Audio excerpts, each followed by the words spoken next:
Okay, so we easily make a table for x cubed, and we're going to make a graph. And the table's going to have x here, y here, and using the same -2, -1, 0, 1, 2 values. I'm writing this small because we all know how this is going to work out, I hope. So our y values are -8, -1, 0, 1, 8. If we cube -2, that's -2 times -2 times -2. That's 3 negatives, okay? 2 negatives will give us a positive, so any 2 of those negatives would make it a positive, but then we got a negative in the third place. And we can see then that the cube of a negative number has to be negative since we're multiplying 3 negative numbers. 2 of those negative numbers would give us a positive, but then when that's multiplied by the remaining negative number, we get a negative. And we need to understand that also to understand why that's going to be so for any odd numbered power. For any odd numbered power, we could pair up all of our negative signs except 1. Every pair of negatives when we multiply is going to give us a positive. That last leftover negative will always give us the negative. So that's worth understanding and storing away. Okay, well, here let's do the graph now. -2, -1, 1, 2. And we got to go up to 8 and down to -8. So I'm going to, label this point, this value 8, and this value -8. And then I'm going to cut this interval in half, cut that in half, and cut that in half, and then do the same thing here. And I don't really have a really good even scale. Again, I'm looking at this thing at an odd angle, but we still get the idea. We don't have to draw a meticulously wonderful graph unless we're going to try to do meticulously wonderful things with it. Okay, so now -2, 8 is going to give us a point here. And it's not -2, 8, it's -2, -8. Pay attention to what I'm doing. Good if I do, but make sure you do because you never know what I might do. Okay. And then we have the point 2, 8. And then we have -1, -1, and 1, 1. And then we're going to have at 1/2, -1/2, we're going to have 1/8 here, very close to the x-axis. -1/8 here, so that when we sketch our curve, it's going to look much like this. Okay, so now, remember that everything that I've done up here corresponds to this graph up here. So I'm going to have to start here with the graph of x cubed. Okay, so let's just follow the same scheme we did previously. Algebraically,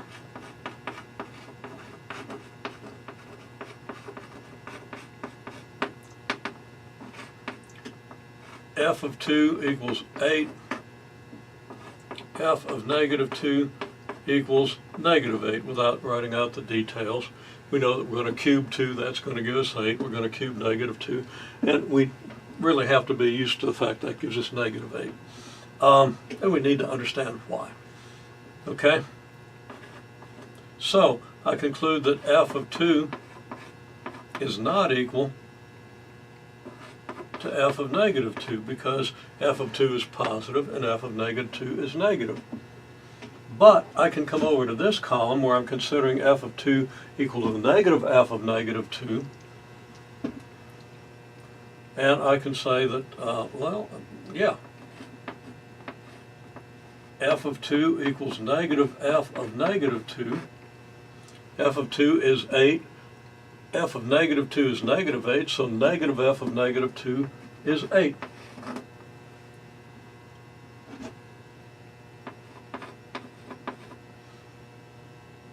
Okay, yes.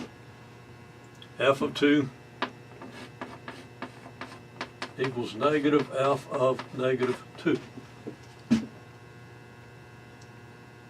And I could have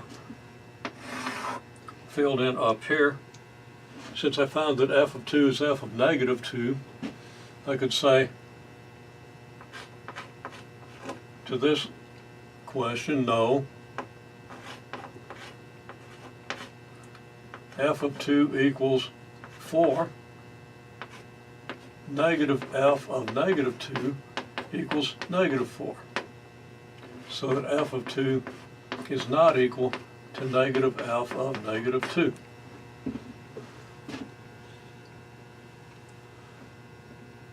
Okay, looking at the graph. Okay, here's 2. Here's negative 2. So up here is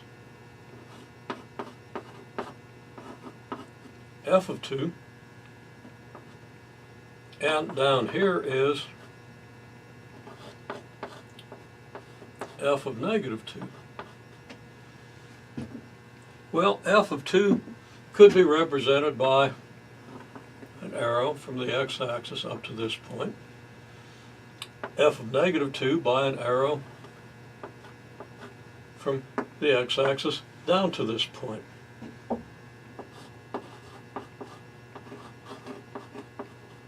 And by the graph, it looks like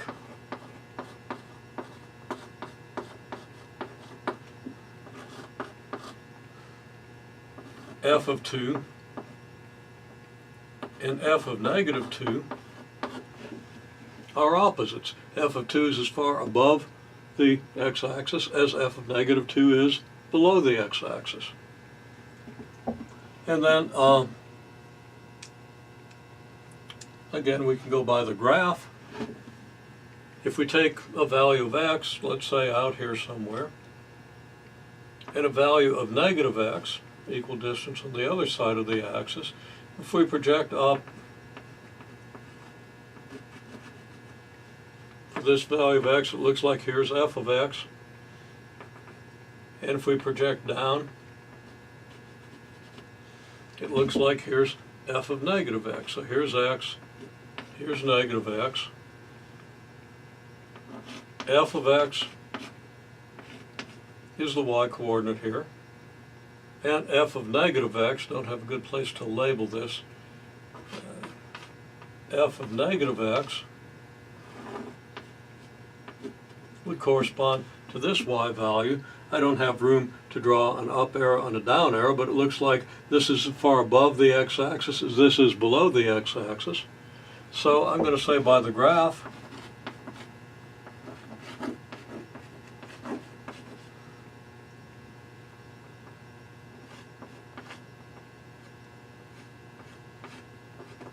f of negative x appears equal and opposite the value of f of x. This value here is positive, this value here is negative. They appear to be equal, plausibly equal, and opposite. Now we can test whether f of x equals negative f of negative x easily enough. We just write down, okay, does f of x equal the negative of f of negative x? Well,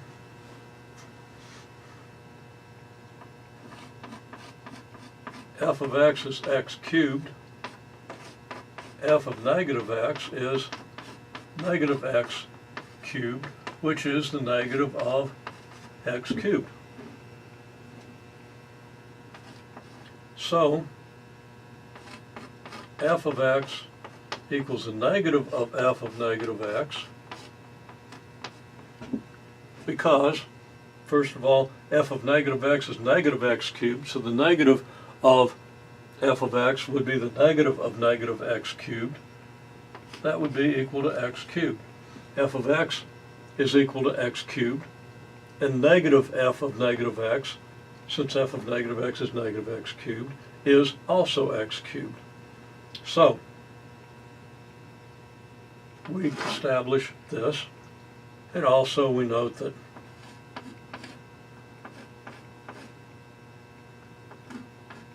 f of x is not equal to f of negative x, since x cubed is not equal to negative x cubed.